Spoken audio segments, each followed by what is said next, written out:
dans l'espace AES. Ce thème souligne bien sûr le rôle crucial que joue le patrimoine culturel dans la promotion de la paix et l'harmonie au sein des sociétés. Ça, c'est juste un rappel, mais il y a un thème spécifique qui nous réunit aujourd'hui. Ce numéro de questions d'actualité va mettre la lumière tout à l'heure sur l'approche de développement conduit par les communautés DCC, une méthode innovante qui vise à autonomiser les communautés en leur donnant les moyens et le pouvoir de décider de leurs priorités de développement. Cette approche est actuellement mise en œuvre à travers deux projets clés.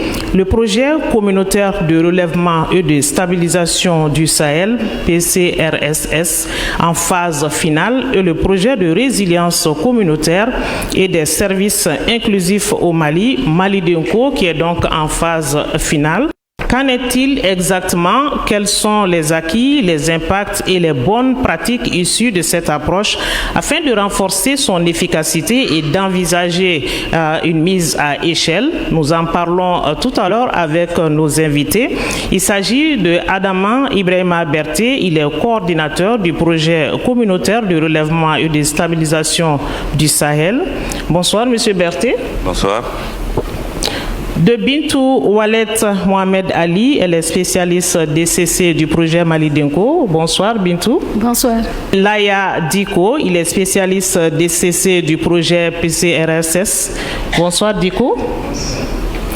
De Abdoulaye Ouldoliyin, il est expert DCC de Tombouctou. Bonsoir.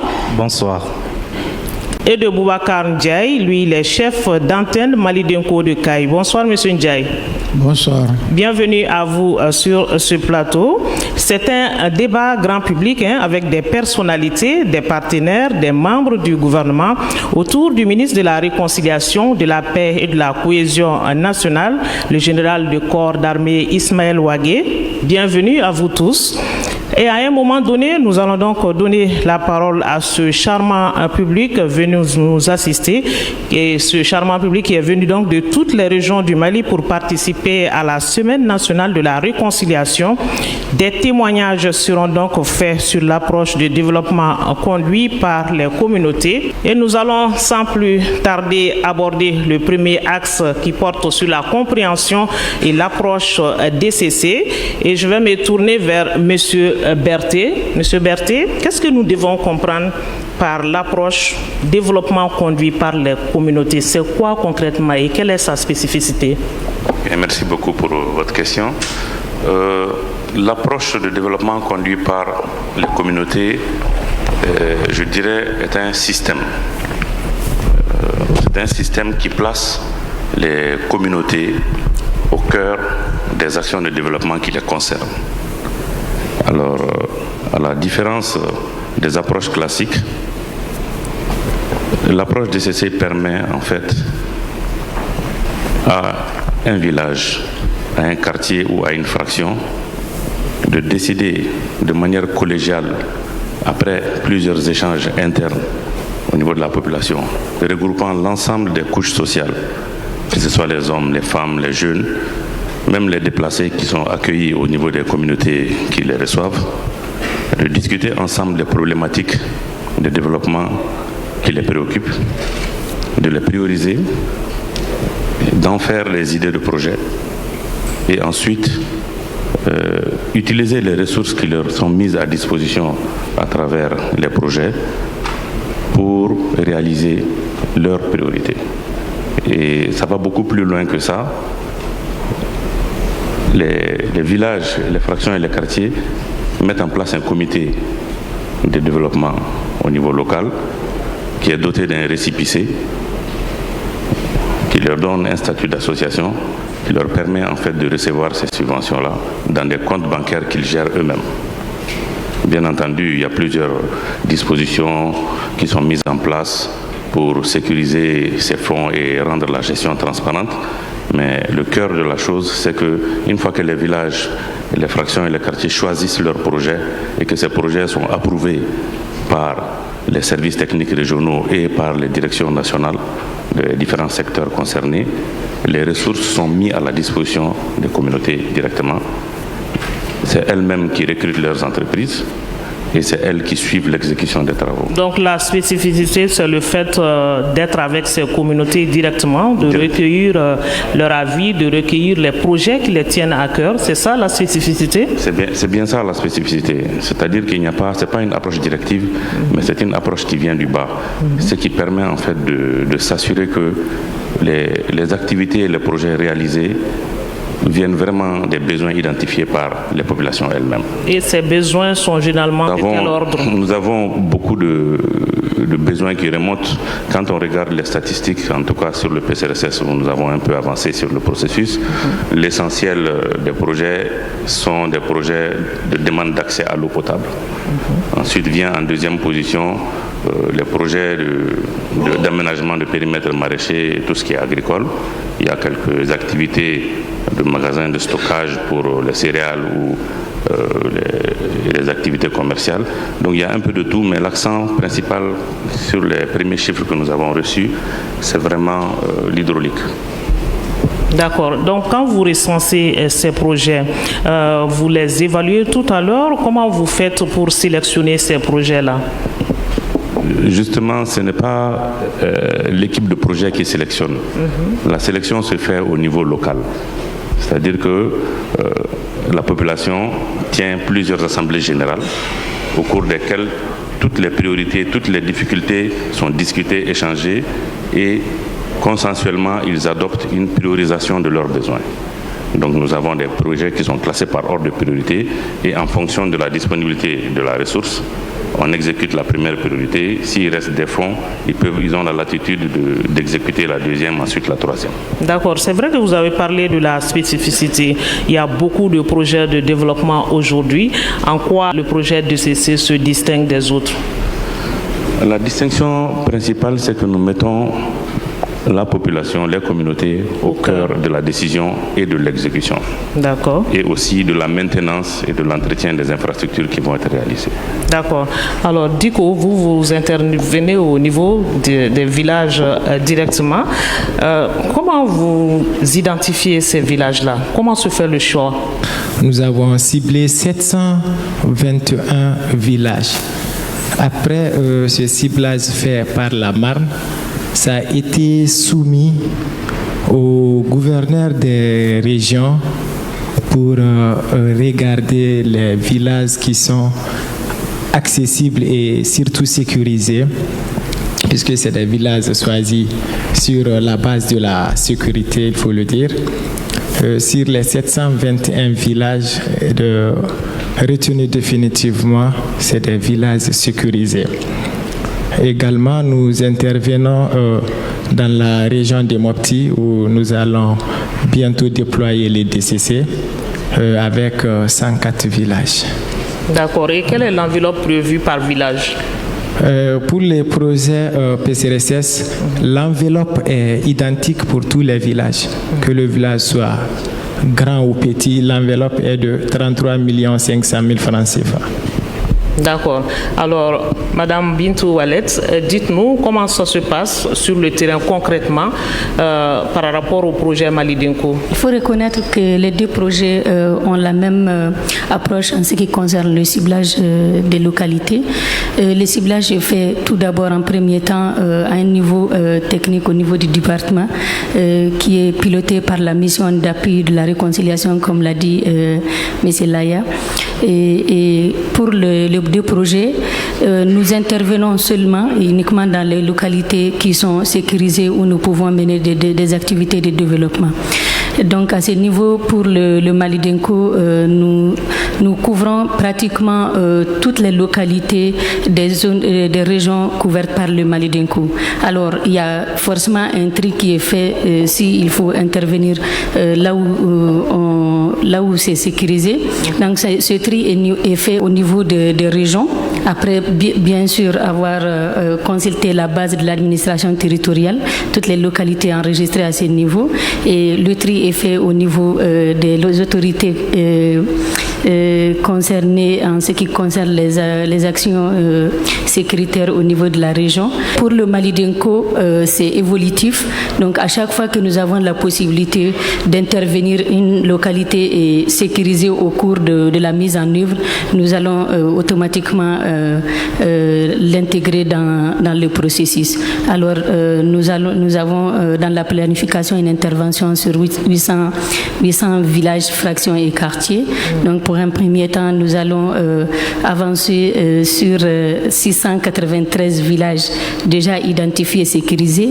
Mais comme je l'ai dit, si dans un mois, d'autres villages sont sécurisés et ils seront automatiquement intégrés. Pour nous les profanes, si on vous dit de nous présenter le projet Mali Denko, c'est quoi Mali Denko? Alors Mali Denko, c'est un projet de résilience communautaire. Donc il a été initié par le département de la réconciliation et il a été déjà mis en place pour mettre l'approche de ceci en pratique, et ce sont les acquis du PCRSS que nous sommes en train de mettre en œuvre, et ce projet également est financé par la Banque mondiale comme le PCRSS. Monsieur Ndiaye, est-ce qu'il y a un créneau bien défini pour investir ces fonds? Y a-t-il un suivi, que ce soit des projets de développement? Qui veille au grain? Il y a une équipe qui est sur le terrain, qui est déployée pour pouvoir mener les activités. Le créneau essentiel pour le projet Mali Denko, c'est l'inclusivité. Donc les populations bénéficiaires du projet sont directement impliquées dans tout le processus, depuis la phase de diagnostic de soi, de mise en œuvre, de suivi, etc. Ils sont impliqués. Donc il y a des principes au niveau du projet que nous respectons beaucoup. Le premier de ces principes, c'est que les acteurs qui sont chargés de la mise en œuvre de ce projet viennent du terroir même. Un projet gouvernemental, mais c'est les fils du terroir qui viennent s'adresser aux populations pour demander quels sont les besoins réels, comment on va les mettre ensemble. Donc c'est une base de confiance qui est là. Et ensuite, il y a des exigences au niveau du projet qui font que l'inclusivité soit établie, respectée et suivie à la lettre. Mais ça ne s'impose pas aux gens, nous les suscitons pour que toutes les couches puissent être impliqués dans le processus de mise en œuvre et d'exécution du projet. Et comment ça se passe? Quel est ce processus? Ce processus commence d'abord par des visites préalables. Il y a des étapes dans le projet.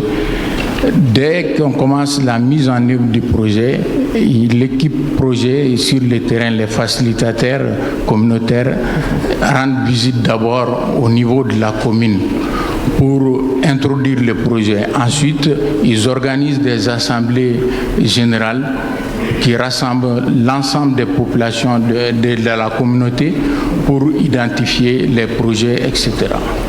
D'accord. Alors, Liyine, vous n'avez pas encore pris la parole. On va vous donner l'occasion tout à l'heure. Le développement conduit par les communautés, on l'a dit, c'est un projet qui se veut inclusif. Alors, comment évaluez-vous la participation réelle des femmes, des jeunes autour de ce projet, ou des personnes vivant avec un handicap? Merci beaucoup pour cette question, Sira. En réalité, il est vrai que l'approche DCCI est une approche qui se veut par principe inclusive et participative.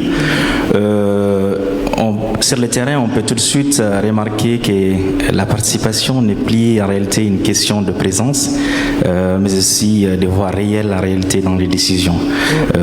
Bien qu'on a rencontré quand même quelques difficultés quant à l'implication des femmes.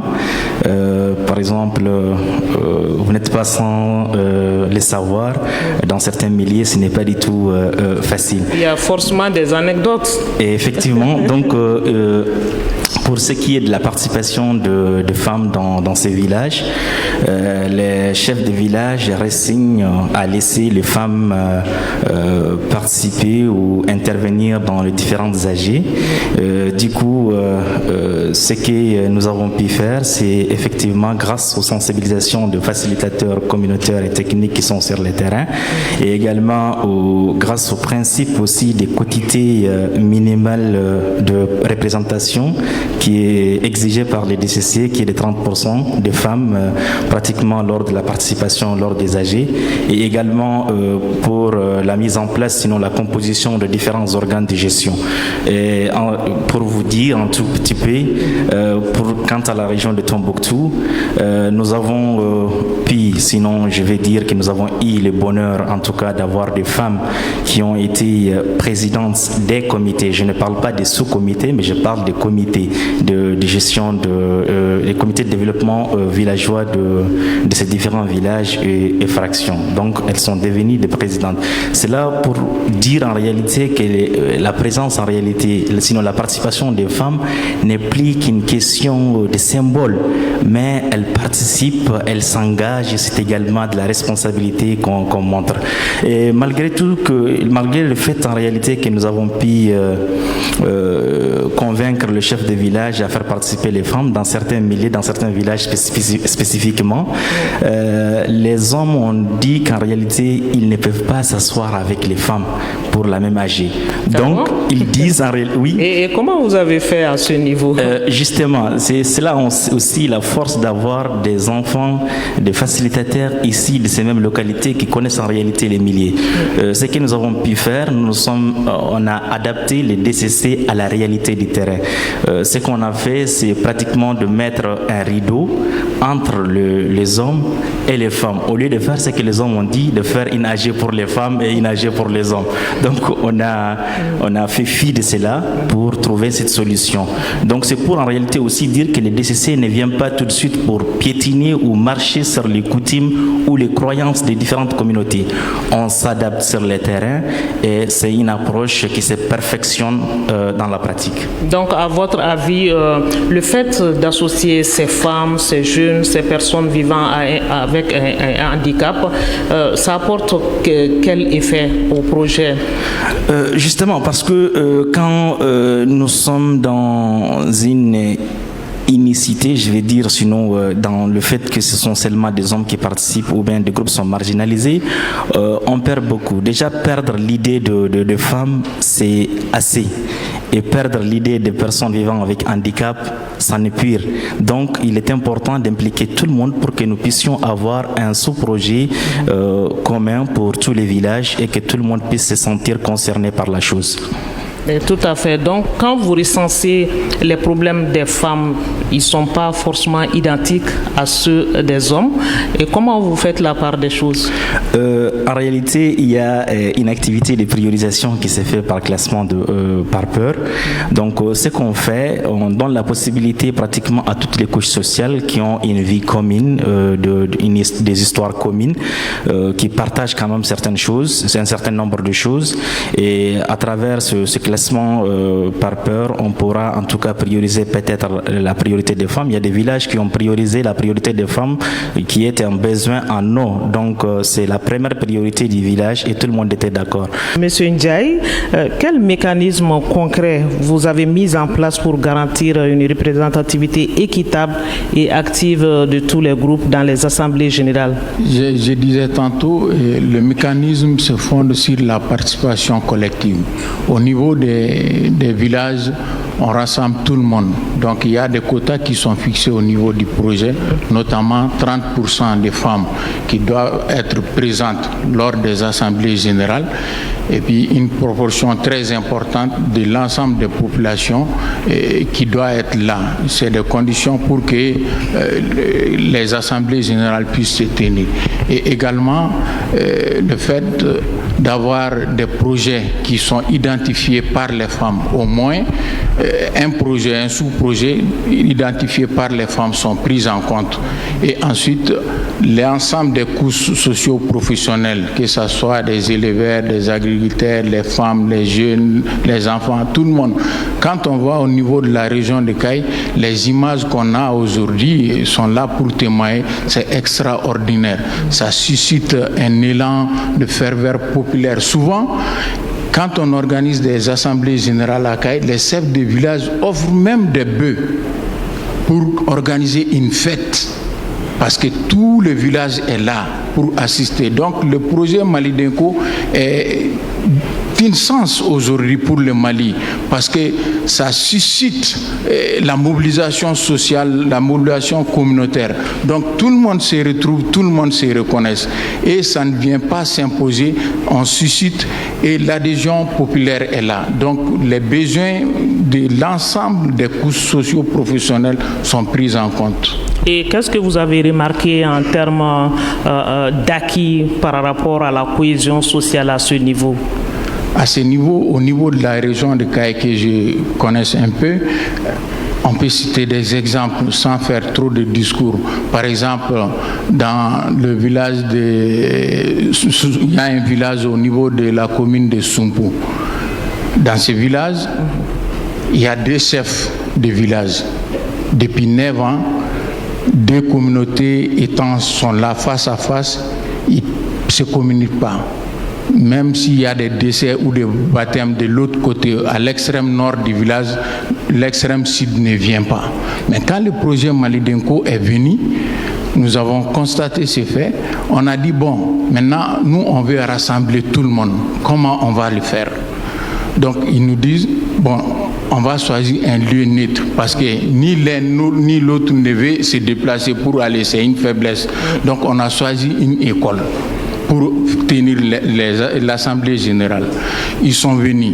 Et Dieu faisant bien les choses, au moment où on va démarrer, il y a un décès qui est annoncé au nord. On se regarde. Et les uns et les autres ont commencé à pleurer. Ils se sont serrés les coudes.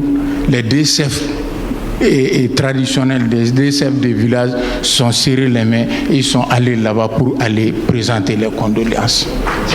Donc, ça, c'est extraordinaire. Et quand on est venu, tout le monde a oublié la division. On ne parle plus de nord, de sud.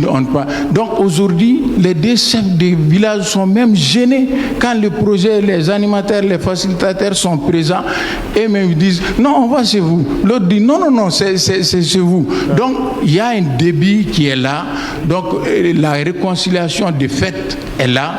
Au fil du temps, et on verra bien, ça va porter. Et les populations, face à l'intérêt, parce que personne ne veut être la raison ou la cause de pouvoir perdre cet avantage pour la région. Donc la population même est en train de nous aider pour pouvoir et réconcilier les 2 chefs de villages belligérants. Donc voilà, sans discours, voilà des acquis concrets qui sont là. Les exemples sont multiples.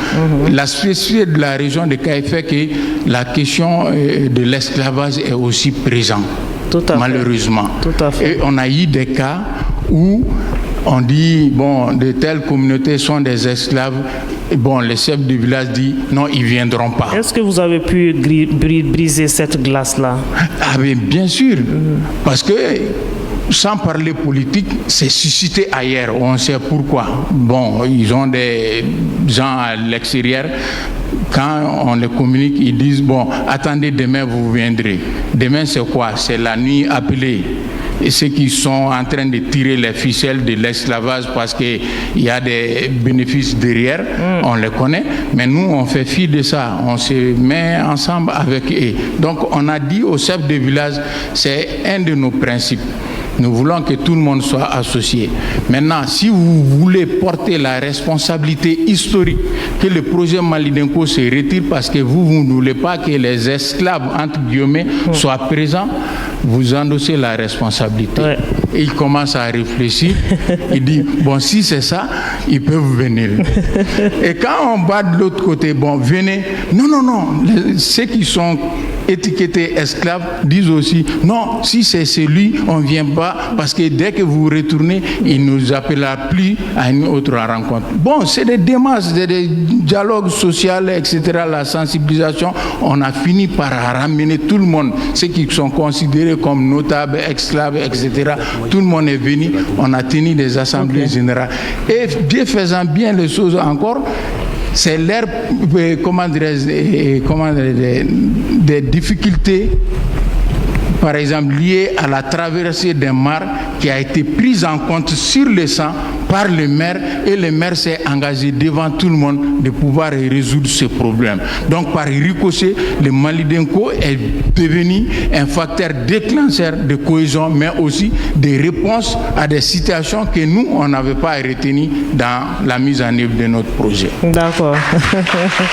Ça c'est vraiment des acquis notoires qu'il faut souligner, c'est encourageant. Monsieur Diko, comment les organes de gestion, parce qu'au niveau des villages, il y a des organes de gestion communautaires, et comment est-ce que ces organes, bureaux de comités sont mis en place?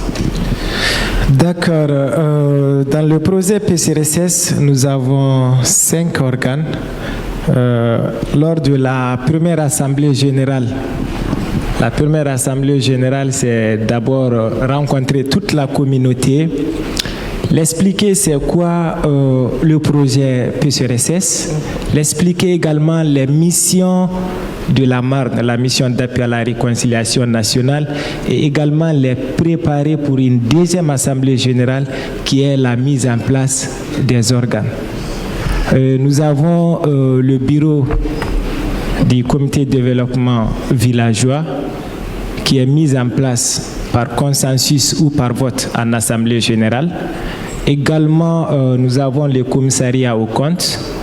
Nous avons également le comité technique de mise en œuvre, le CTMO. Également, nous avons le CGP qui est le comité de gestion des plaintes.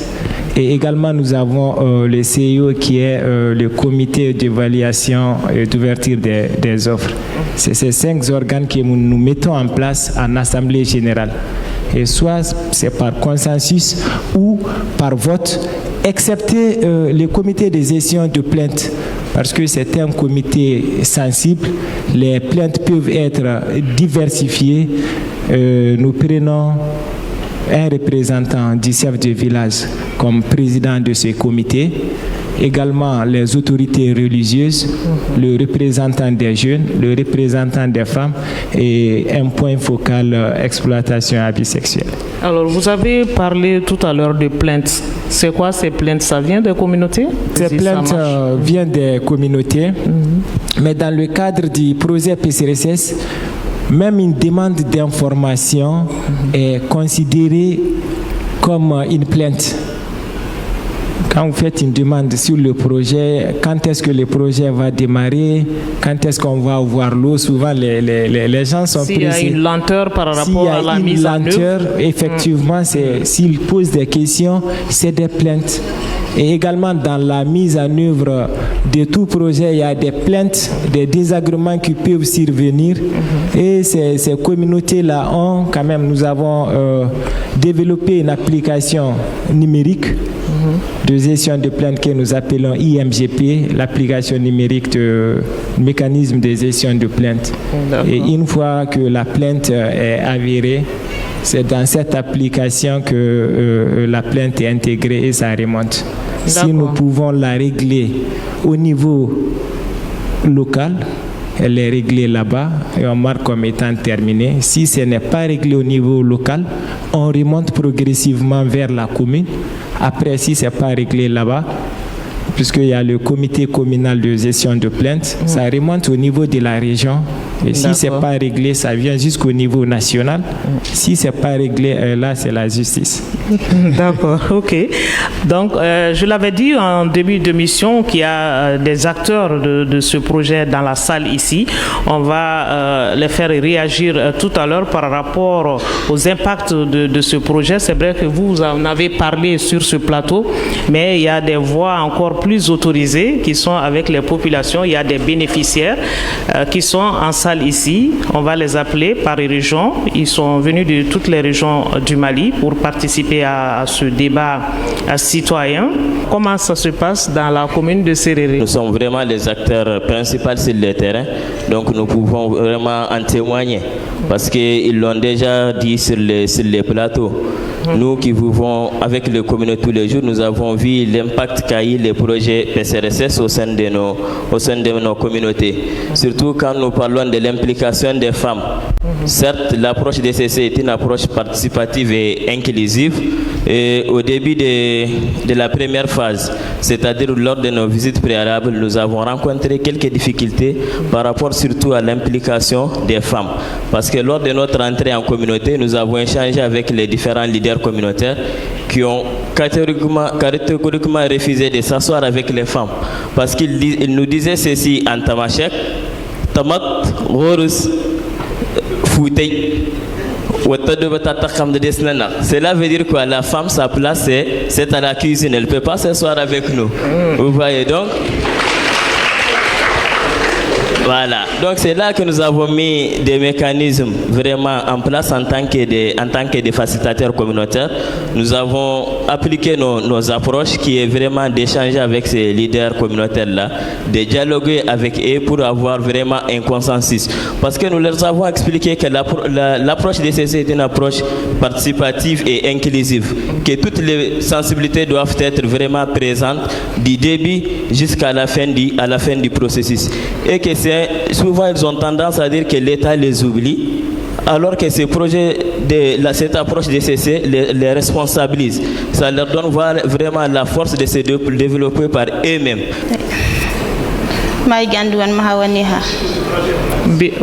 La situation était qu'il y a eu un conflit entre le chef de village et son frère. Le chef de village et son frère ne se parlaient pas depuis 10 ans. Donc quand le projet est venu, alors quand ils ont rassemblé les gens, le chef de village et son frère, à cause du conflit, donc ils ont rencontré cette difficulté en ce qui concerne la mobilisation. Parce que le frère ne voulait pas venir, comme d'habitude le chef de village, quand il reçoit les ONG, d'habitude, tout ce qu'ils amènent comme financement, les chefs de village les bouffent. Et donc, les villageois ne reçoivent rien. Alors, ce n'est pas la peine de se réunir. La difficulté rencontrée, c'est lié à nos motos, les motos du projet. Mais le choix du ministère de la Réconciliation, on le respecte et on est d'accord avec. Vu que nous connaissons nos grands frères là-bas, dont on ne veut pas appeler les noms ici, on les connaît, donc ils ne peuvent forcément pas nous réquisitionner nos motos. Ok, ce matin je suis devant vous pour vous faire un cas de témoignage d'un village dont je supervise, qui est Saoura Ambilé. Saoura Ambilé, c'est un village composé de la commune de Tégué. Un village composé, c'est un village qui comporte un village mère et des hameaux. Guétéba est ici. Maintenant, avant notre arrivée, il y avait un conflit foncier entre ces trois villages. Mais village et ces hameaux. Il y avait des conflits fonciers. Mais avant notre arrivée, il y avait ces conflits. Maintenant, une fois là-bas, lors de notre première assemblée villageoise, on a vu qu'il n'y a pas les représentants des hameaux lors de la première assemblée villageoise. J'ai interpellé les chefs du village pour lui faire part que si les représentants des hameaux ne sont pas présents, on est obligé d'annuler l'assemblée. On dit, chez eux quand même, ça sera comme ça. J'ai demandé aux facilitateurs techniques et communautaires, on annule la première assemblée. On est rentré à la maison. Le lendemain, je suis parti personnellement voir le chef du village pour lui présenter nos processus et nos systèmes. Je dis que, ok, avec le projet PCRSS, c'est l'inclusion. On demande la participation active de tout et de chacun. Maintenant, alors que quand on parle de Saoura Ambilé, quand on parle que Saoura Ambilé compte 1800, la population de Saoura c'est de 1800 personnes, c'est pas juste des Ambilés. Il y a la population de Guétema qui est dedans, il y a la population de Si aussi. Il faut qu'eux aussi soient conviés à l'Assemblée pour qu'on puisse débattre sur les projets. Il m'a dit, ok, maintenant pour lui, quand il n'y a pas de problème, mais est-ce que les gens de Guétema et Si vont venir? Il dit que, ok, donne-nous cette tâche, nous on va vers eux, les sensibiliser pour qu'ils viennent à la région. On a mis notre bâton, on a pris nos bâtons de pèlerin pour aller vers ces villageois-là, les sensibiliser, leur montrer l'approche des effets et leur parler de l'enveloppe. Maintenant, au jour d'aujourd'hui, on a fait la première assemblée, deuxième assemblée ensemble, troisième assemblée, jusqu'à l'évaluation sociale participative. Même le sous-projet qui a été choisi aujourd'hui, c'est pour Guéteba. C'est un hameau qui a bénéficié de ce projet. Chez nous, avant le projet PCRSS, il y avait d'autres projets qui venaient, mais les hameaux ne bénéficiaient même pas. Cette fois-ci aussi, lorsqu'il est arrivé, le projet est arrivé, quand ils l'ont lancé, les hameaux disent que nous quand même, vraiment, nous ne sommes pas concernés. Et que les facilitateurs disent que non, vous êtes concernés. Le chef de village, tant que les hameaux ne sont pas représentés, vous allez perdre. Maintenant, ils ont commencé à faire la sensibilisation. Les facilitateurs et les chefs de village, vraiment quand même, ont eu à sensibiliser les hameaux. Comme ça, ils sont venus. Précisément, il y a un village qui est 15 km entre les deux villages. Ils disent qu'ils ne peuvent pas participer. Les facilitateurs disent que non, vous allez participer parce que il y a l'enveloppe qui est là. C'est pour tout le monde. Qui est 33 500 000. Donc, si jamais vous restez seulement, vous allez perdre. Comme ça, ils sont venus. Les hameaux là, vraiment, quand ils ont senti les trois sous-projets, les hameaux, ils ont trouvé que ce sont des prioritaires. Heureusement pour lui, le premier sous-projet même, ils ont donné ça, le hameau. Vraiment, il les remercie beaucoup, le projet. Lorsque les entreprises ont été invitées à s'inscrire dans la base des données du ministère, il y a certaines entreprises locales qui n'ont pas eu la chance d'être parmi la liste. Et ils ont porté plainte à travers les comités villageois de gestion des plaintes et qui a été remonté par voie hiérarchique jusqu'au ministère. Le ministre, très rapidement, lui-même a pris à bras le corps le problème et il a géré. Au nom des communautés de la région de Bandiagara, nous les remercions. Le projet a pu stabiliser notre région. Parce que depuis qu'on a commencé la mise en œuvre du projet avec les communautés, des jours au lendemain, l'apaisement est visible. Ça, c'est un atout majeur que nous avons apprécié sur le terrain. Et, Monsieur le ministre, merci pour ça. L'ERAR est toujours auprès de nous pour résoudre et nous accompagner et sur le terrain et à nos quotidiens. Merci l'ERAR à travers la Marne pour votre accompagnement. La stabilisation a été encore appréhendée dans la commune de Dialassagou, cercle de Dialassagou, où les déplacés qui ont été victimes des agressions barbares ou leurs villages entiers qui ont été déguerpis. Et aujourd'hui, grâce à l'approche TCC et au projet PCRSS, ils ont regagné leur village et ils sont prêts, ils ont tendu leurs bras à l'équipe PCRSS de Dialassagou pour leur enveloppe. Merci la Banque mondiale, merci le projet PCRSS, merci le ministère de la Réconciliation, de la Paix et de la Cohésion nationale. Dans la région de Nara, le projet Malidenko intervient dans 4 communes et 56 villages pour 14 facilitateurs et 4 superviseurs. Mon intervention portera sur 2 points essentiels. Le premier point concerne l'inaccessibilité de certains villages inondés. Et le second point sur l'importance de l'approche DCC comme processus du renforcement de la cohésion sociale.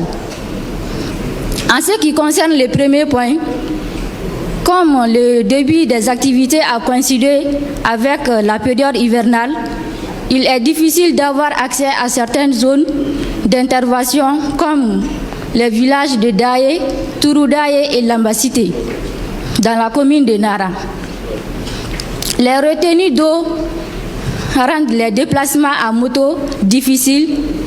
Nous avons emprunté des moyens de déplacement en commun ou souvent les charrettes pour pouvoir se rendre dans ces villages-là et effectuer notre activité. En ce qui concerne le deuxième point, on peut dire que le DCC a déjà porté fruit car il a été source de cohésion sociale dans un de nos villages d'intervention. C'est le village de Kabila Bambara. Permettez-moi d'expliquer cette partie en Bambara. Allez-y, allez-y. Oui. Kabila Bambara est village de Aben Naran commune de là. Au village na dugutigi ni duguden do bembaliya kun ni ɲɔgɔn cɛ.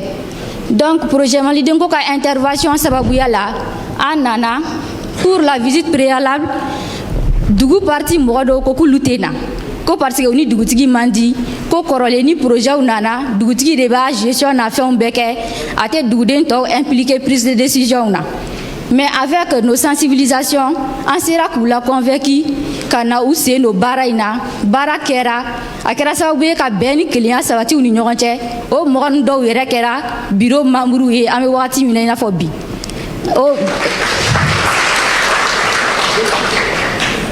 An ka assemblée yɛrɛ kɔfɛ villageois yɛrɛ déplacera ka na maire yɛrɛ fɛ yen Nara ka na u remercier ka projet remercier ko projet kɛra sababu ye ka bɛn nati olu ka dugu la u yɛrɛ tun t'a miiri bɛn min bɛ se ka na.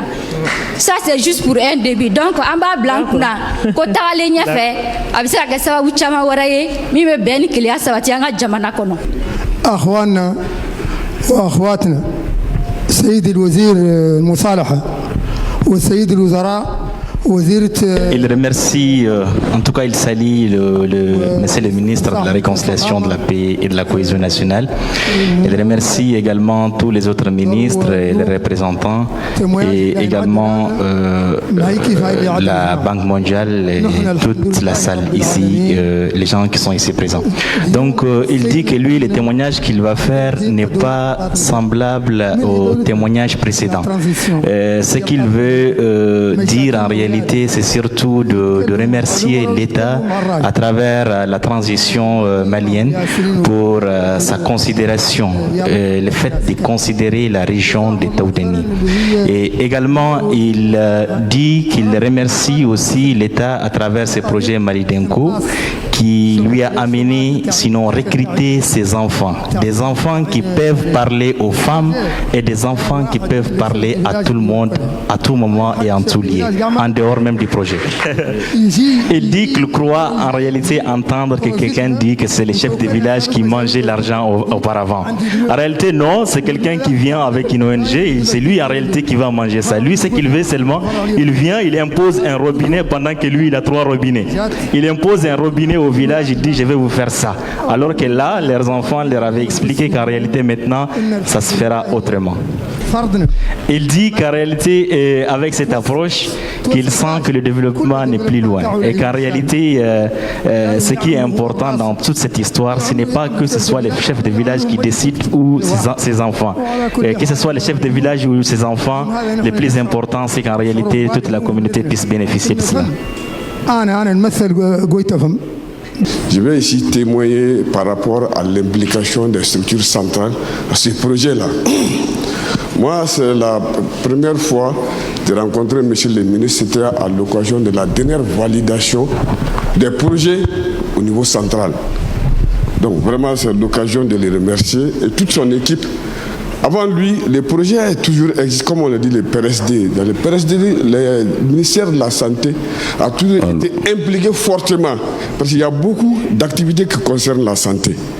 Mais cette fois-ci, il y a un nouveau élan, une nouvelle dynamisme qui a été impulsée par M. le ministre et son équipe. Ce n'est pas parce qu'il est là, je le dis, parce que quand je le connaissais, quand je l'ai rapproché la première fois, à ce moment, il était déjà général.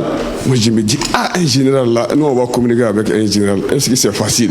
Mais je l'ai trouvé qu'il est très humble et il est très démocrate. Ça, ils nous mettent à l'aise et ils donnent la parole à tout le monde. Il arrive seulement, il s'assure que est-ce que toutes les structures techniques sont présentes. S'il est sûr, effectivement, on va démarrer.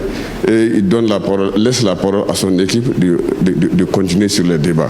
Donc, je vais caricaturer un exemple pour dire que les structures centrales là ne peuvent rien modifier des décisions qui ont été prises à la base. Parce que classiquement, les gens pensent que si on monte les projets, arrivé au niveau central, on modifie tout. Je donne un exemple sous le contrôle de M. le ministre. Tout récemment, quand les projets sont montés, il y avait une activité de la santé. Je m'excuse le terme de dire ça ici. On a monnayé cette activité à une activité de l'agriculture. Je l'ai dit comme ça. Il dit non, que ce n'est pas des monnayages. Non. C'est un projet qui a été décidé depuis la base. Nous, on avait demandé, heureusement, comme on le dit, à la base, ils priorisent les problèmes. Les problèmes sont précisés depuis le début. Priorité 1, priorité 2, priorité 3, priorité 4. Comme ça, si priorité 1 ne marche pas, on vient automatiquement à 2. Et c'est la communauté qui décide, hein, ce n'est pas nous qui décidons. Donc quand le projet est venu, j'ai vu, priorité 1, c'était la santé. Et c'était la construction, la réhabilitation des structures. Et c'était une structure même de chaos. J'ai dit que, monsieur le ministre, moi, je ne suis pas d'accord, vous ne pouvez pas monnayer comme ça une de mes activités à une activité de l'agriculture.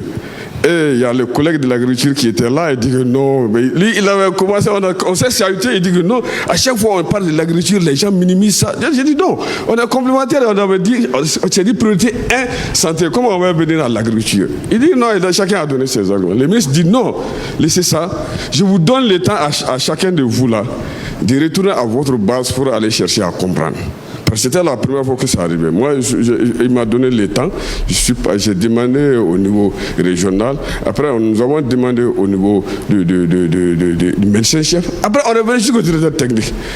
Comment ça s'est passé? Ils nous ont expliqué de A à Z. Voilà, c'est comme ça les communautés ont décidé. Et ils m'ont même transmis les PO pour montrer que vraiment, c'est les communautés qui ont décidé et ils ne peuvent pas changer. Donc, j'ai dit, ça nous rassure. Ça nous rassure. Et maintenant, nous, notre rôle là, c'était quoi? Toutes les structures qu'ils ont choisies, que ce soit santé, éducation, agriculture, on s'assure si ça respecte les normes. Le ministre tient beaucoup à ça. Il va dire, monsieur, docteur Diabaté, allez-y voir, je vous donne tout le temps d'aller vérifier tout ce qu'on a proposé et si c'est conforme aux normes édictées par les départements. Effectivement, nous sommes, chacun de nous, que ce soit l'hydraulique, l'agriculture, tout le monde, nous avons donné le temps, on est parti vérifier à la base. Si on dit on va construire une maternité, on va essayer si ça répond aux normes édictées. Si on dit un barrage, on va dire il faut aller voir si ça répond aux normes édictées. Si on dit aussi les magasins de stockage, on demande d'aller vérifier est-ce que ça répond. Et tant que les structures ne donnent pas, les ministres en personne même, parce que c'était la première fois qu'un ministre m'appelle moi directement pour dire que docteur Diabaté, vous avez pris l'engagement, on attend votre réponse. Donc souvent, comme le processus est souvent long, il faut que moi aussi je me rassure parce que c'est monsieur le ministre qui m'appelle directement. Je dis qu'il faut que je parte jusqu'à la base pour vérifier et voir les autres structures techniques. Je crois que ça a été valable pour tous nos collègues des structures centrales techniques qui ont été faits. C'est pour dire que c'est pour rassurer encore une fois le processus. Quand on a dit ici là, développement conduit par la communauté, effectivement c'est un exemple concret de projet aujourd'hui dont la force est donnée à la communauté. Donc on va poursuivre en plateau maintenant. La salle a suffisamment parlé et les invités ont compris.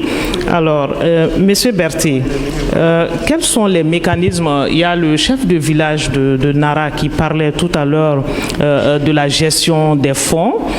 C'est très important. Est-ce que vous avez des mécanismes mis en place pour vraiment le suivi de cela? Une anecdote.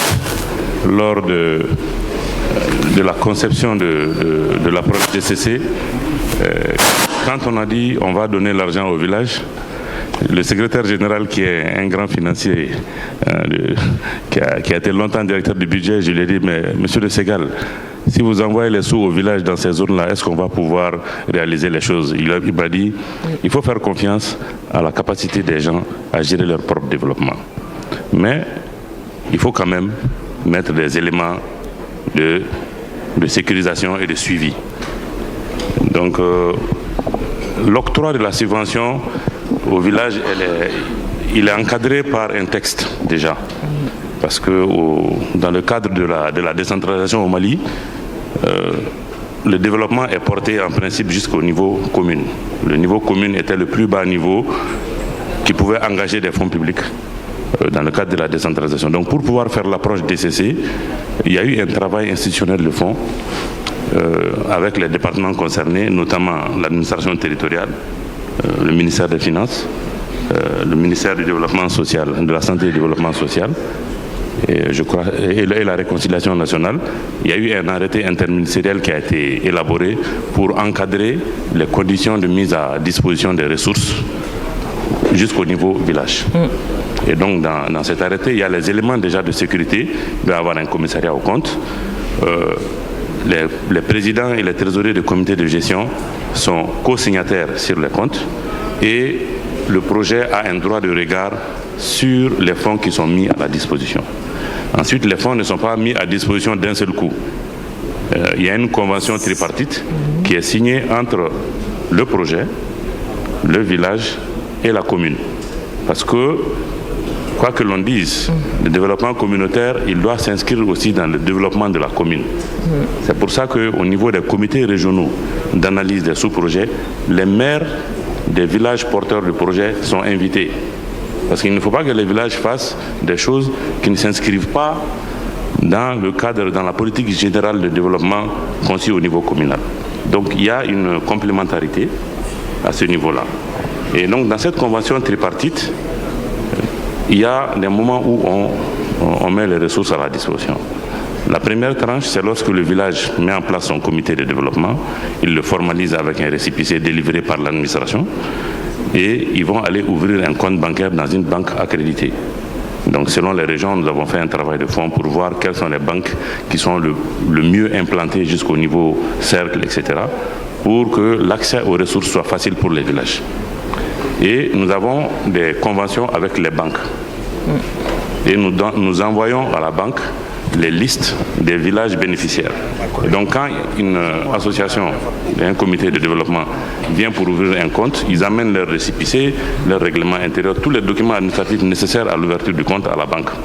Donc nous avons fait en amont un travail avec la banque commerciale qui va avoir les fonds pour accélérer le processus d'ouverture. Parce que ça, c'était une contrainte technique qu'il fallait lever. Et le village adresse aussi une lettre de fonctionnement du compte. Ça veut dire que toutes les opérations qui vont se faire sur le compte, la banque nous appelle pour nous dire est-ce que vous êtes au courant de cette dépense de tel village dans telle condition. Donc ça, ce sont des mécanismes de suivi. Et ensuite des mécanismes d'audit, des commissariats aux comptes qui sont mis en place au niveau de chaque village. La population a un droit de regard sur la manière dont le bureau CVD, le comité de développement villageois, gère les fonds qui sont donnés au nom du village. Donc il y a toute une panoplie de mécanismes qui permettent un peu d'encadrer et de s'assurer que la gestion et l'utilisation des fonds est faite de manière correcte et transparente. Et chaque étape a son importance. Oui, chaque étape a son importance. D'accord. Alors, Madame Bintou Wallet, il faut que les populations se sentent redevables. C'est très important dans ces genres de projets. Quelle est la stratégie adoptée à ce niveau? Alors, merci. Pour les questions de redevabilité, ce que nous avons mis en place, c'est surtout un mécanisme transparent. Alors, l'implication déjà des communautés dans le processus DCC et dans le processus du développement plutôt permet déjà une transparence claire. Donc, à chaque étape, on sait déjà ce qui se passe. On a mis en place les organes Donc à ce niveau, dans les organes de mécanisme de gestion des plaintes, on va dire, les communautés, on sent leur implication. À travers déjà les recommandations, M. Laya a expliqué tout à l'heure que la plainte à notre niveau n'est pas tout simplement l'expression d'un mécontentement, mais ça peut également être une recommandation ou demande d'information. Donc à ce niveau-là, les communautés, elles sont impliquées et elles sont au courant à travers les organes dans lesquels elles sont elles-mêmes, qu'elles gèrent elles-mêmes, au courant de tout ce qui se passe. Mais maintenant, ce qu'il faut également voir maintenant, c'est surtout les questions liées au mécanisme de gestion de plaintes qui nous réconfortent à ce niveau-là. L'accès au mécanisme de gestion de plaintes, déjà, qui est accessible à toute la communauté et qui est gratuit également et qui est géré dans un délai vraiment efficace, et le retour de l'information est fait dans un délai vraiment record, et à tous les niveaux du processus également, les communautés sont au courant où est-ce qu'on en est, qu'est-ce qui est fait jusqu'au retour de l'information. Donc à ce niveau, une fois que la confiance est installée, la transparence est là, on ne peut que parler des questions d'accompagnement, d'adhésion à cette approche. Monsieur Ligne, on parle d'évaluation sociale, d'identification et de priorisation des projets communautaires. Quelle est l'utilité des outils participatifs MARA à ce niveau? Expliquez-nous. À ce niveau, en fait, quand on parle d'évaluation sociale participative, il faut comprendre que c'est principalement ces outils-là, la méthode accélérée de recherche participative que nous utilisons afin que nous puissions en réalité identifier les besoins de ces communautés et également de les prioriser. Comment est-ce que ça s'est fait concrètement sur le terrain? Concrètement, sur le terrain, il y a une AG, une assemblée générale qui est là, on les met en focus group, c'est-à-dire par groupe social, par exemple le groupe de femmes, le groupe de jeunes. En réalité, très certainement, ce sont de groupes qui ont en réalité des vécus communs, des groupes qui ont pratiquement les mêmes problèmes et les mêmes besoins qui seront exprimés. Et ces groupes-là vont commencer à faire un dessin à travers les outils MARA. Ce sont des dessins que les communautés dessinent pour pouvoir faire ressortir les différents problèmes. Maintenant, c'est lors des discussions autour de ces différents outils MARP que nous allons pouvoir identifier les problèmes par focus group. Les problèmes par focus group, c'est-à-dire, par exemple, on peut avoir un problème d'eau. Je prends juste un exemple. On peut avoir un problème d'eau. À partir du problème, on demande quelle est la vision, par exemple, du focus group pour les villages, c'est-à-dire l'idéal, ce qu'ils voudraient dans 5 ans ou dans 6 ans, ce qu'ils voudraient atteindre. Et à partir de là, on pourra tout de suite identifier ce que nous appelons techniquement ici les sous-projets à financer, c'est-à-dire l'activité. Donc, à partir du problème, on sait qu'il y a un problème d'eau. Quel est l'idéal? La vision, c'est que nous puissions en réalité avoir de l'eau potable et accessible à tout le monde. Ça, c'est la vision, l'idéal qu'on voudrait atteindre. Maintenant, à partir de là, on sait déjà ce qu'il faut faire pour atteindre cet idéal. C'est-à-dire qu'on pourra demander à avoir, par exemple, une addition d'eau sommaire ou encore un SHVA. Donc ça, c'est l'activité à mener que nous, à notre niveau en tant que projet, nous allons financer. D'accord. Alors, M. Ndiaye, comment les communautés parviennent-elles à concilier leurs besoins immédiats avec la vision de développement? C'est toujours dans l'approche. Quand on interroge les populations par rapport à des questions réelles, des difficultés réelles auxquelles elles font face, elles expriment des besoins. Donc, il se trouve que le projet a déjà identifié au préalable, pas des projets, mais une vision. Donc, cette vision prend en compte les besoins prioritaires qui sont définis par les populations elles-mêmes. Et l'intérêt dans ça, c'est que c'est elles-mêmes qui vont encore exécuter physiquement la réalisation de ces besoins-là. Donc, on essaie de faire croiser les besoins qui sont exprimés avec la vision qui est là pour que l'encadrement soit là et que les populations ne puissent sortir du cadre de la vision définie par le projet. Donc c'est une démarche inclusive qui permet de prendre en compte les spécificités de chaque localité. D'accord, M. Berthier veut ajouter quelque chose, oui. Justement pour compléter ça, c'est vrai que quand on est au niveau village, on parle un discours simple et facile en fonction du niveau des populations qui sont là-bas. Donc les gens, ils ne vont pas te dire nous avons besoin d'une adduction d'eau sommaire avec 3 bornes fontaines, etc. Nous avons au niveau des équipes de projet, des ingénieurs, les facilitateurs techniques sont également de profil technique. Donc quand l'idée de projet germe, on regarde en fonction de la ressource disponible, en fonction de la population, et on requiert l'avis du service technique en charge. Quand une question d'hydraulique se pose, si un village de 200 ou 300 personnes demande une adduction d'eau avec 20 bornes fontaines, on sait que ce n'est pas forcément réaliste. Donc on revient quand même dans les cadres des stratégies et politiques nationales en vigueur, et c'est là où les services techniques régionaux puis nationaux ont un rôle crucial à jouer pour nous dire voilà, quand nous on regarde notre base de données hydrauliques Sigma, dans tel village il y a déjà 4 bornes fontaines, il y a déjà 4 forages, ce n'est pas la peine de faire une adduction d'eau, mais plutôt faites ça. Mais à ce niveau, cette équipe fait des propositions ou bien? Non, en fait le service technique cadre les limites de l'intervention. Et il y a un feedback derrière. Ça veut dire que quand les villages décident, on veut faire ça, je donne l'idée, on soumet un projet, il faut que ce projet-là cadre avec la stratégie nationale. C'est-à-dire qu'on ne peut pas, par exemple, implanter n'importe comment un centre de santé communautaire. Même si un village veut avoir un centre de santé communautaire, il y a des critères. Il faut que ce centre de santé communautaire se retrouve dans le district sanitaire, parce qu'il y a une stratégie nationale de la santé, et là, c'est là le rôle des départements sectoriels. D'accord. C'est ce que je voulais ajouter. Alors, Wallet, c'est vrai que M. Ndiaye a parlé de la cohésion sociale, il a donné 2 exemples comme ça au niveau de CAI. Est-ce que vous avez d'autres exemples de cohésion sociale?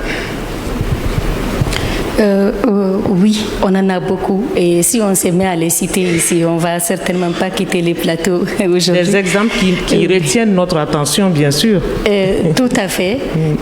Donc, nous allons parler du cas de Nara. Je vais revenir à Nara parce que le projet Malidenko, c'est un projet tout nouveau, on vient d'être déployé sur le terrain. Et le cas de Nara spécifiquement, on a vu dans certaines communes de Nara où on avait des villages qui étaient réticents au début à l'acceptation du projet. Donc avec la facilitation qu'on a mis en place au niveau du projet, on a mené des campagnes de sensibilisation et finalement on a 16 villages de Nara qui étaient initialement réticents avec le projet, qui ont finalement accepté à être couverts par le projet et accepté également qu'on mène certaines activités à leur niveau. C'est vrai que dans certains cas, on rencontre des difficultés. Particulièrement, je vais citer un village où on a eu à mener une activité, mais très difficilement, dans une commune où ce village-là ne se reconnaît pas à cause du découpage administratif. Le village, il dit, je n'accepterai pas un financement ou des activités de développement tant que ça vient de cette commune. Je ne me reconnais pas étant de cette commune. Ça a été des complications, franchement, mais à un moment donné, nous avons pu mener quand même quelques activités, mais toujours timidement, et les campagnes sont en cours actuellement pour que ça soit une réussite totale. D'accord. Des sélections sont faites, l'IN.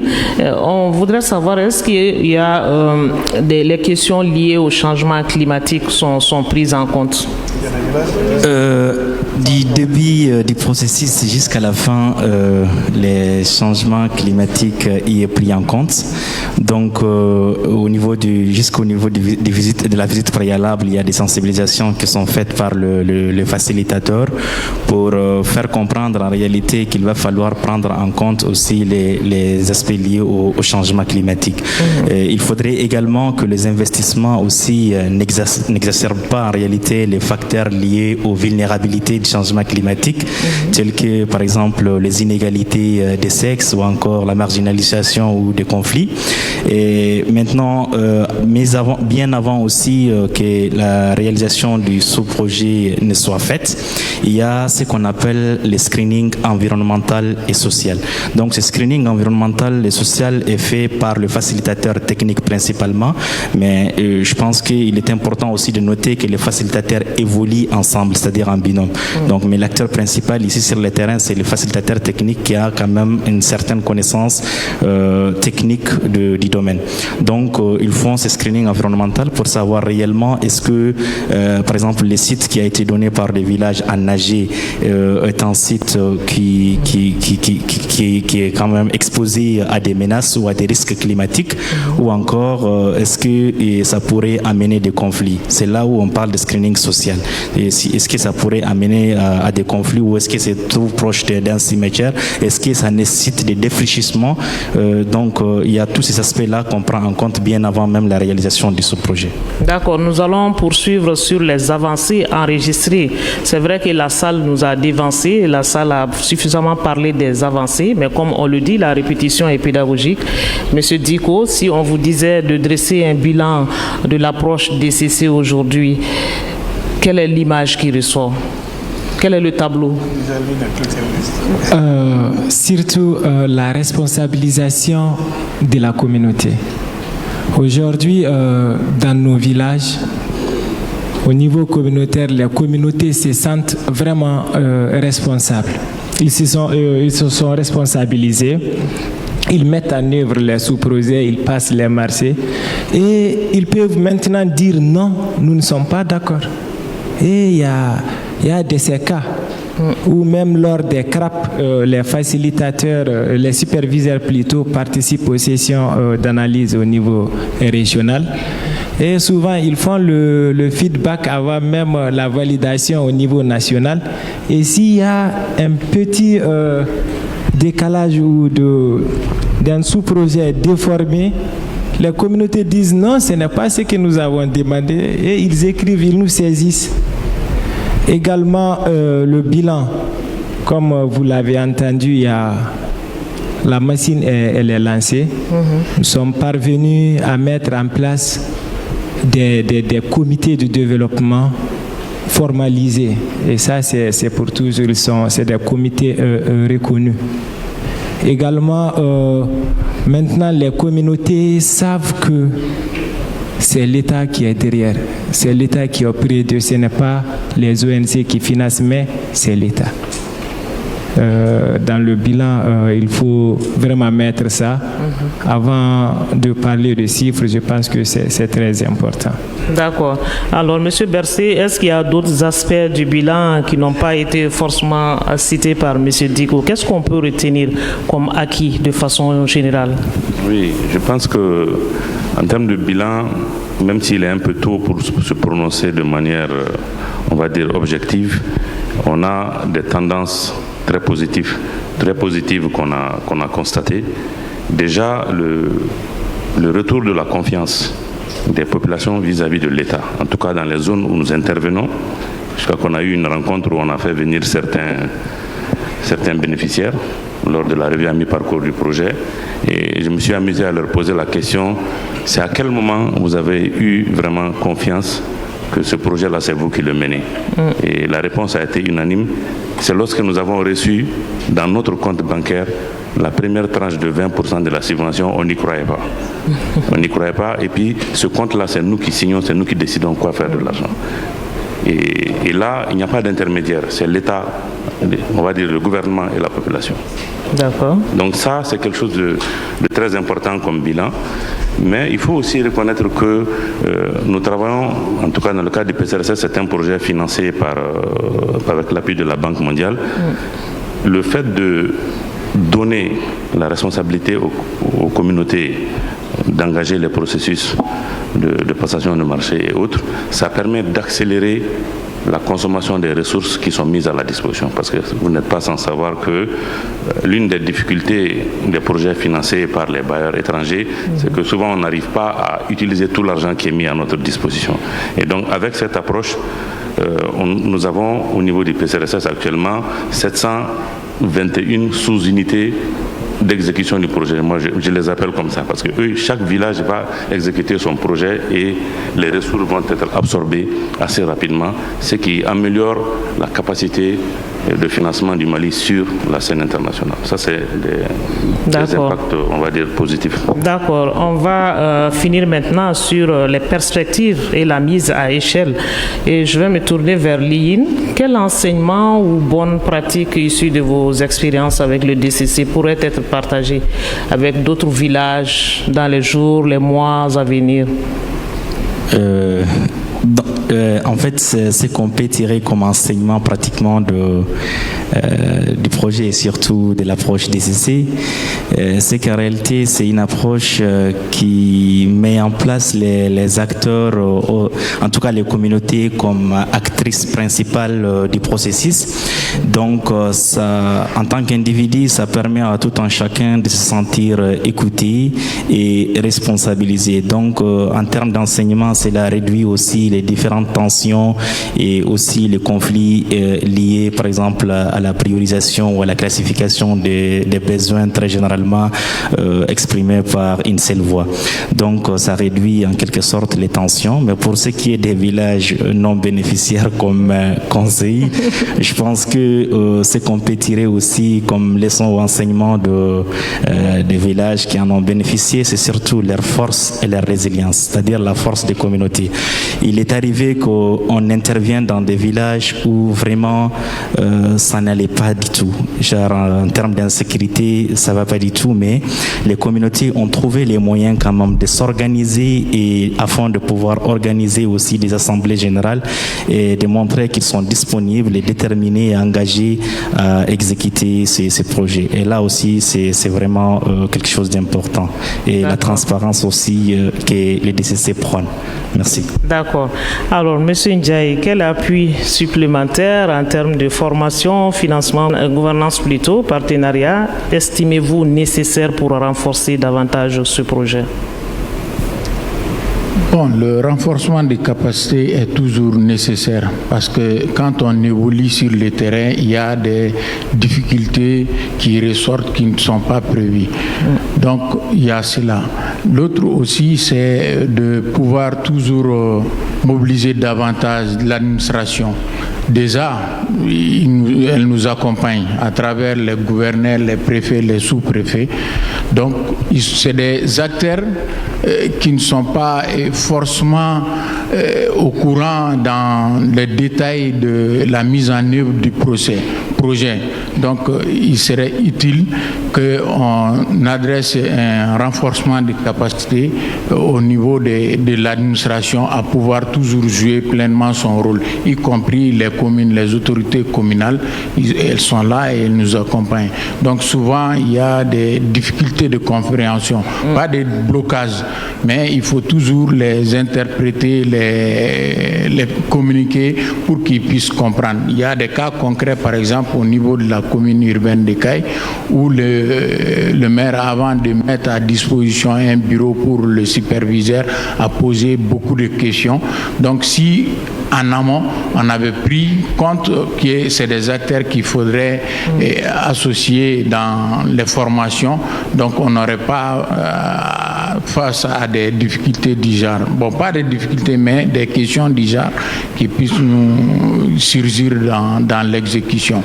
Bon, il y a toujours d'autres communautés qui doivent bénéficier des renforcements des capacités ou l'intensification de la communication et pour les faire partager tous les aspects dans la mise en œuvre du projet. D'accord. Alors, Madame Bintou, qu'est-ce qu'il faut renforcer à ce niveau, à votre avis? Merci beaucoup. Je vais certainement profiter de cette occasion, vu qu'on s'attend vers la fin, pour parler également des acquis de Malidenko. Comme le PCRSS a eu l'occasion de parler de leurs acquis. Donc, à notre niveau, pour le Malidenko, on a démarré après le PCRSS. Et contrairement à ce qui est dit plus tôt, comme on avait commencé le Malidenko temps vers sa fin, on vient plutôt de commencer. Et on est à 1 mois de déploiement des agents sur le terrain. Donc, comme acquis à notre niveau, je peux dire qu'on a à ce jour renforcé plus de 220 personnes, précisément 223 personnes, sur l'approche DCC pour vraiment s'en approprier et pouvoir vraiment l'implémenter au niveau du terrain comme il se doit. Donc, sur les 223 personnes, je vais faire mention des 41 femmes qui ont été formées sur l'approche DCC, soit 18,38% de femmes formées sur l'approche DCC. Et donc, nous avons également déployé 182 agents sur le terrain entre la région de Kaï, Nara, Nyoro, Kidal, Toudeni, Tombouctou. C'est évolutif. Au fur et à mesure que nous intégrons de nouvelles communes, nous allons également recruter et laisser le recrutement local. Et en termes de perspective, qu'est-ce qu'on peut En termes de perspective, moi je dirais que nous avons vu l'engouement. Dès qu'on est allé sur le terrain, automatiquement, on a vu comment est-ce que l'approche a été acceptée et comment l'approche a été appropriée au niveau de la communauté. Et aujourd'hui, chaque projet a son enveloppe et chaque VKF a son enveloppe. Alors, au niveau des VKF, on a dit, quand on dit VKF, c'est village, fraction et quartier. Au niveau de chaque village, fraction et quartier, on a vu qu'on est limité. Les gens ont tellement de besoins, on est obligé de les prioriser et ne prendre que 2 ou 3 besoins en fonction de l'enveloppe que nous avons. Mais comme on n'a pas également reçu l'occasion de dire qu'au niveau de Malidenko, l'enveloppe est différente. Au niveau des communes, également, nous intervenons. Et nous avons une enveloppe de 30 millions pour les villages de petite taille et 42 millions pour les villages de grande taille et une enveloppe de 135 millions pour les communes. Et attention, au niveau des communes, on prend en charge les projets de développement qui sont bénéfiques à plusieurs villages ou fractions quartiers. Donc à ce niveau également, comme on dit, l'enveloppe elle est limitée et on fait un choix. Et alors on laisse toute une liste de priorités qui sont en attente d'un potentiel financement. Alors dans ce cas-ci, on voit qu'il y a un manque à corriger.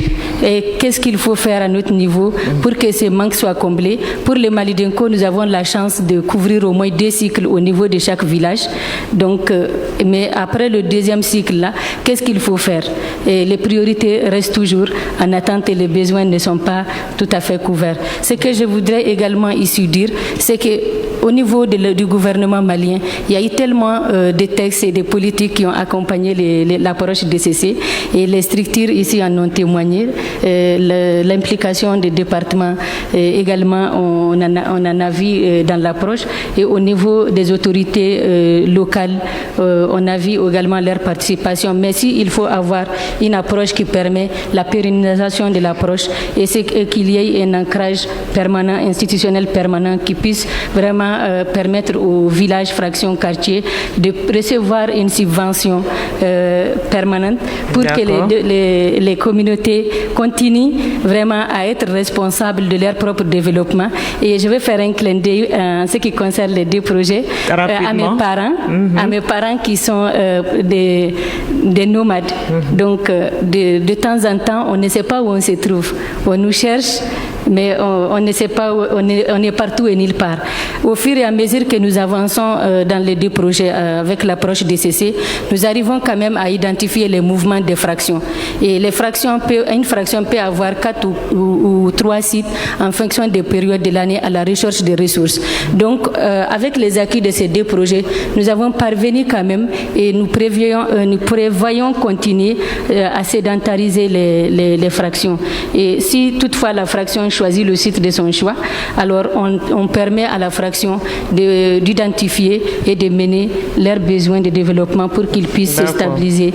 Merci. Les doléances sont notées, les acteurs sont là, les partenaires sont là. Monsieur le ministre a tout noté. On va essayer de boucler maintenant avec Monsieur Berthier. Elle parlait de pérennisation de l'approche. C'est un aspect qui est très important. Comment vous envisagez de pérenniser cette approche au-delà de la durée de financement? Merci beaucoup pour cette question très épineuse qui est la pérennisation des actions. Je pense que le travail en amont qui a été fait, qui permet de déjà dresser la liste des besoins prioritaires au niveau des communautés sur lesquelles nous avons intervenu, ça c'est déjà un vivier de projets potentiels. Donc en termes de pérennisation, s'il y a une nouvelle dynamique de financement, que ce soit par l'État ou par ses partenaires, il y a déjà des projets identifiés. Ça c'est la première chose. L'autre aspect non moins important de la pérennisation et de la durabilité de cette approche, c'est que nous avons créé et formé des ressources humaines qui maîtrisent cette approche-là. Ça veut dire que les facilitateurs qui sont en train d'accompagner les villages de Tombouctou, on ne couvre pas tous les villages de Tombouctou. Si demain, on a besoin de toucher d'autres villages, ces facilitateurs peuvent être directement réutilisés sans un autre besoin de formation. Donc on a un vivier de compétences qui est en train de se former. Au niveau des 2 projets, si on fait le cumul, nous avons plus de 400 personnes qui sont bien imprégnées. Si vous avez vu la manière dont les gens répondent aux questions, personne ne regarde de notes, c'est vraiment dans la tête. Ça a été totalement intégré et c'est pareil pour l'ensemble de nos facilitateurs qui sont sur le terrain. Et ça, c'est vraiment déjà une force et un premier jalon de la pérennisation. Derrière, nous avons également travaillé sur le développement d'une base de données qu'on appelle portail de développement local, qui permet d'afficher sur la base des différentes données que nous avons collectées dans tous les villages, parce que les collectes se font par voie numérique. Et donc nous avons une base de données de l'ensemble des villages où nous avons intervenu et de l'ensemble des besoins sériés par secteur d'intervention, et on voit où sont les gaps. Et donc si demain l'État ou une agence de financement veut intervenir dans un secteur donné, ce portail permet, en mettant des filtres en disant bon, moi je vais intervenir dans la région de Douanza, dans telle et telle commune, sur le secteur de l'éducation, on a tout de suite une liste de projets en attente disponibles avec des estimations de financement. Donc ça va accélérer, en fait ça va permettre aux gens, aux partenaires et à l'État même d'inscrire ces activités-là dans les choses à financer. Ça c'est un des axes de pérennisation. Et la dernière des choses, il faut prendre en compte, comme on l'a dit Bintou, l'engouement que ça a suscité. Nous avons commencé par 700 villages, mais nous avons des milliers de villages qui ont adressé des demandes pour être intégrés. Même pas plus tard que la semaine passée, nous avons été obligés de trouver un moyen d'intégrer quelques villages du cercle de Yuaru, parce que les gens de Yuaru n'étaient pas pris en compte dans l'approche GCC, même s'ils ont bénéficié de l'approche initiale du PCRSS. Ils ont dit non, nous aussi, on veut que nos villages aient des fonds pour faire ça. Donc, les besoins sont là, il faudra maintenant qu'on trouve des mécanismes pour les financer. Je vais donner le dernier mot à Monsieur le ministre de la Réconciliation, de la Paix et de la Cohésion nationale. Il y a beaucoup d'exemples qui ont été cités ici, beaucoup d'acquis, des témoignages poignants sur cette question de cohésion sociale, de réconciliation aujourd'hui. Monsieur le ministre, la dynamique va se poursuivre. Qu'est-ce que vous pouvez dire aux Maliens aujourd'hui par rapport à cette question de réconciliation? Je vais d'abord commencer par remercier les uns et les autres. Vous savez, quand je vais commencer à parler de DCC, je ne peux pas m'arrêter. Tellement que je suis passionné par ça, tellement que je suis convaincu que ça fait partie des solutions, et tellement je sais que c'est efficace. Donc c'est toute une chaîne qui est là. Il faut savoir d'abord que c'est un principe à 3 niveaux. Le premier niveau, c'est le niveau village, au niveau de commune qui est plus bas, où on voit les villages, la commune, ainsi de suite. Le second niveau, c'est le niveau régional. Et le dernier niveau, c'est le niveau national. Donc chacun a un rôle à jouer pour que ça puisse être bien. Ça veut dire que l'architecture même de l'État de haut en bas est en place pour servir celui qui est en bas, en l'aidant, en l'orientant. Et c'est un principe que nous avons appelé le principe des 80-20. C'est-à-dire, on s'assure que 80% des ressources aillent aux populations et les 20%, c'est la gestion du projet. Je donne un chiffre. S'il y a 100 milliards qui sont disponibles pour mener les activités, je m'arrange pour que les 80 milliards soient au niveau des populations. Ça veut dire quoi? On les dissèque en termes de subventions qui sont données, et les autres 20 milliards, on va tourner dedans pour la gestion du projet. Si on veut prendre un immeuble à la CI 2000 avec des V8, avec ceci, cela, bon, ça reste dans les 20 milliards. Et sachant qu'ils ont 20% pour gérer le projet pendant 5 ans. Donc si quelqu'un sort de son enveloppe, c'est son problème. Donc on s'assure que les 80% vont effectivement aux populations. Ça, c'est extrêmement important. Le second aspect, c'est la transparence et un système qui réduit considérablement, pour ne pas dire inexistant, en termes de corruption. Pourquoi je le dis? Parce que, les villages savent exactement ce qui leur est donné. Et ils savent ce qu'ils doivent faire avec. Donc ça veut dire tout simplement que tant que l'argent n'est pas géré quelque part, c'est géré par eux-mêmes, ça réduit considérablement la corruption. Et tout le monde est tenté dans ce pays-là. Et c'est une lutte farouche qu'on a contre la corruption. Le second point, les acteurs qui animent ce projet, j'estime qu'ils sont suffisamment très bien payés. Ils sont même mieux payés que moi. Mais dans ce projet-là, il y en a qui sont payés à 2 millions, 2 millions 300, 3 millions. Donc je me dis que les gens sont suffisamment payés pour ne pas regarder autre chose. Ils n'ont qu'à se focaliser pour le pourquoi ils sont là. C'est le cas des antennes, c'est le cas de tout le monde. Donc c'est une approche où on s'assure que réellement les 100 milliards que l'État a pris comme prêt, Malidenko, l'État s'endette à hauteur de 100% pour les populations. 100%. Les ressources que la banque a été gentille de nous avancer dans le cadre de Malidenko, on les rembourse à hauteur de 100%. Ça veut dire tout simplement qu'il est de notre responsabilité de s'assurer que cet argent qu'on rembourse à hauteur de 100% aille là où on a pris, pour le quoi on a pris. Le PCRSS, c'est vrai qu'il y a une part de donation, mais ça aussi, il y a aussi une partie de remboursement. Juste pour vous dire que c'est la responsabilité de l'État de s'occuper de ces questions. Maintenant, la question de Sira, qui parle de quelle est la perspective en termes de réconciliation.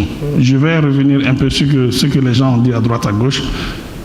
Je vous assure, avec ce projet, la confiance est en train de revenir clairement entre l'État et la population.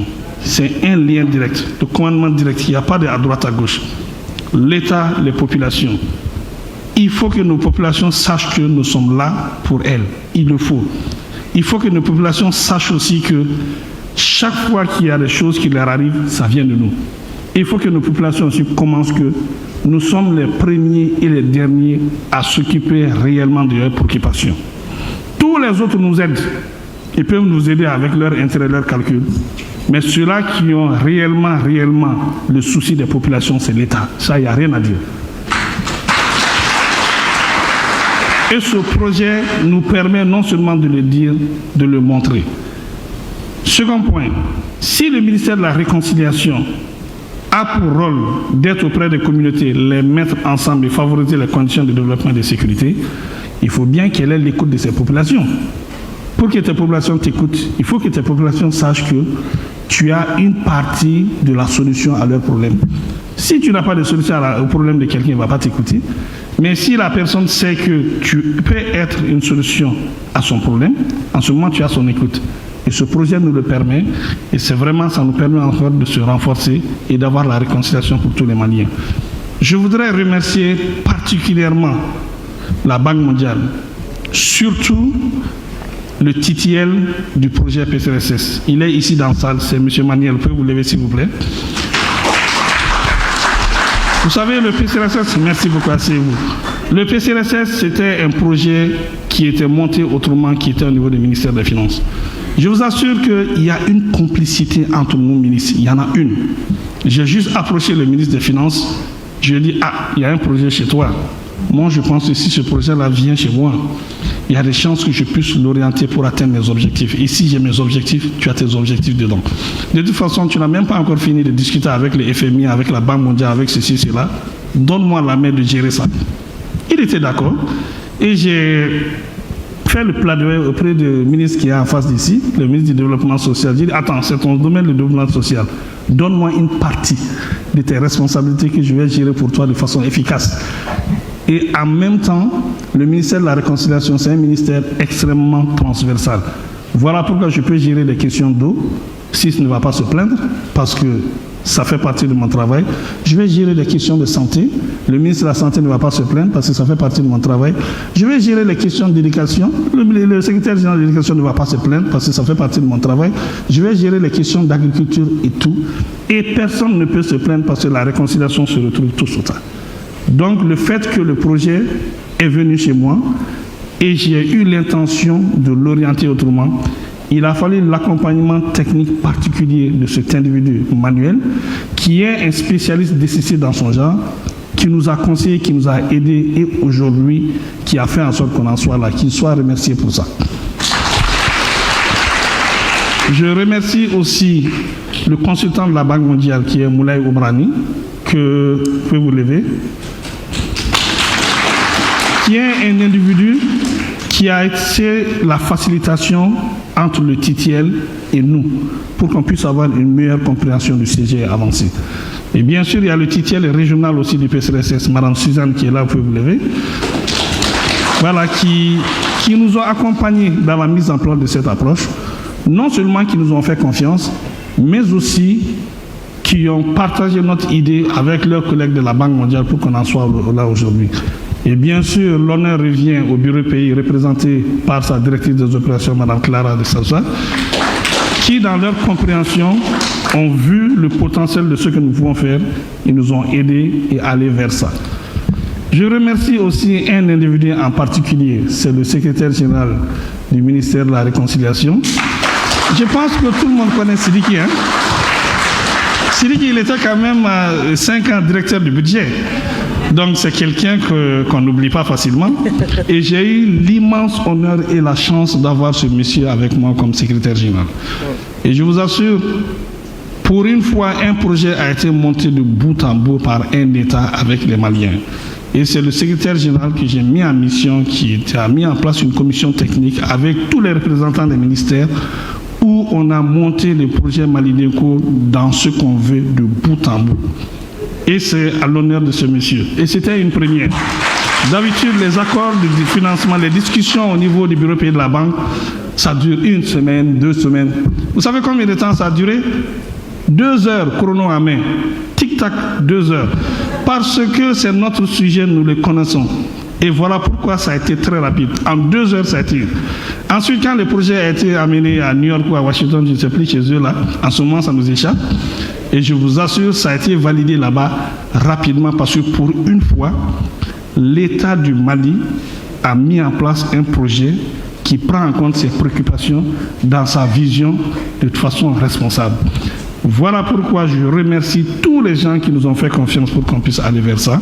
Et je vous assure, c'est un outil formidable pour la réconciliation et la reprise en main de l'État au niveau des communautés.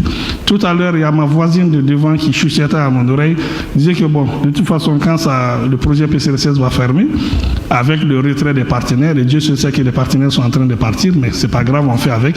Heureusement qu'il y a beaucoup d'autres aussi qui restent avec nous, et dit qu'on peut avoir besoin de ces facilitateurs-là sur le terrain.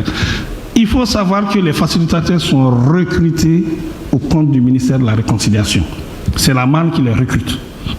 Ça veut dire tout simplement que projet ou pas projet, il est la responsabilité du ministère de la Réconciliation de trouver les mécanismes nécessaires pour continuer à les utiliser. La machine qui a été mise en place, c'est une machine extraordinaire. C'est vraiment une machine extraordinaire pour atteindre des résultats dans la durabilité. Donc ça veut dire que le PCRSS qui finit en décembre 2026, d'ici la fin, il faut qu'on trouve des solutions pour pérenniser non seulement le travail continu de ces facilitateurs auprès des populations, mais aussi qu'on puisse rentabiliser la mise en place de cette machine avec d'autres cycles. Sinon, quand on met en place toute cette machine, on offre seulement un cycle au village, on va dire tout ça pour ça. Maintenant, pour ne pas être dans le tout ça pour ça, trouvons des mécanismes ensemble pour financer d'autres cycles au niveau des villages et pérenniser la machine. Et le projet Malidenco se veut comme un projet complémentaire au PCRSS et qui est élargi à d'autres domaines.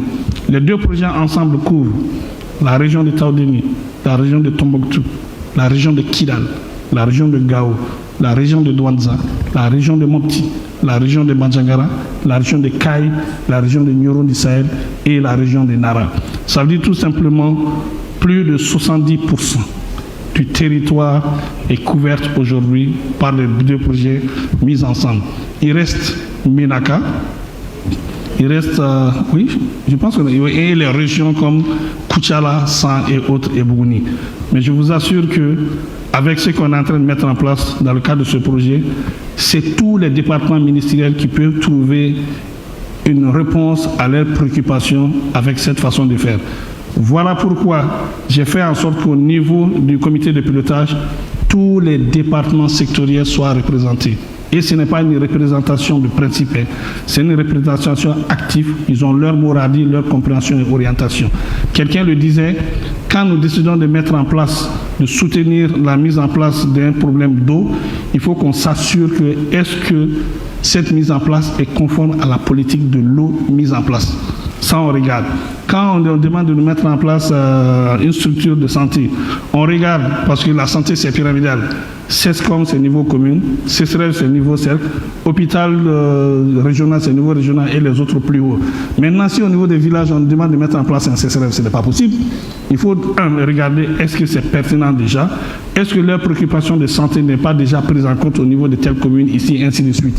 Et c'est au regard de tout ça que les décisions sont validées. Et ça veut dire tout simplement que non seulement le processus il est inclusif, il est particulier, mais il prend en compte les politiques nationales de l'État, parce que chacun dans le gouvernement défend une politique. Le ministère de la Santé a sa politique nationale de santé, sa politique de développement. Il ne faut pas que les actions que moi je pose se mettent en porte-à-faux avec cette politique. D'où la nécessité de se retrouver ensemble, de s'accompagner et d'investir. Mes derniers remerciements, c'est au niveau du ministère des Finances, parce que c'est le ministère des Finances qui connaît la capacité de remboursement de l'État. Moi, je vais avoir beaucoup d'argent pour faire tout ce que je veux, mais ce n'est pas du donner, c'est à rembourser. Donc, quand tu prends une dette, il faut être sûr que tu rembourses la dette. Surtout la Banque mondiale, elle sourit, elle a l'air gentille. Hein? Quand le moment de remboursement arrive, je vous assure, Clara sort ses griffes. Mais on fait avec. Juste pour vous dire que le ministère des Finances vraiment nous a beaucoup aidé en acceptant que ce projet se mette en place. Et surtout que c'est eux qui s'assurent que l'État a la capacité financière de rembourser. Et je vous assure qu'ensemble, nous pourrons faire de grandes choses pour ce pays. Merci. Nous n'avons que ce pays. Il est important qu'on se mette ensemble. Le Mali est pour les Maliens. Tous les autres sont bienvenus. Seuls les Maliens peuvent reconstruire le Mali. Et je vous remercie. Merci. Merci beaucoup. Voilà, nous sommes donc au terme de ce numéro spécial de questions d'actualité sur l'approche du développement conduit par les communautés, une stratégie de développement durable avec des acteurs directement impliqués. Nos invités étaient donc Adama Ibrahima Berté, coordinateur du projet communautaire de relèvement et de stabilisation du Sahel. Bintou Walet Mohamed Ali, elle est spécialiste DCC du projet Mali Denko. Laya Diko, spécialiste DCC du projet PCRSS. Et Abdoulaye Ouldoliyin, expert DCC Tombouctou. Et enfin, Boubacar Ndiaye, chef d'antenne Mali Denko Kaye. Avec des témoignages du public que vous avez pu suivre en direct tout à l'heure. Nous espérons que vous avez eu un intérêt à nous suivre. Merci de votre attention. Bonne suite de programme sur nos antennes.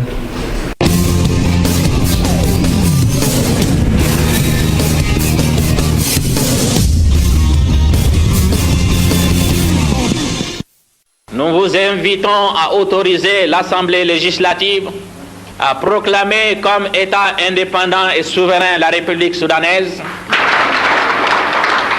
à proclamer que la République soudanaise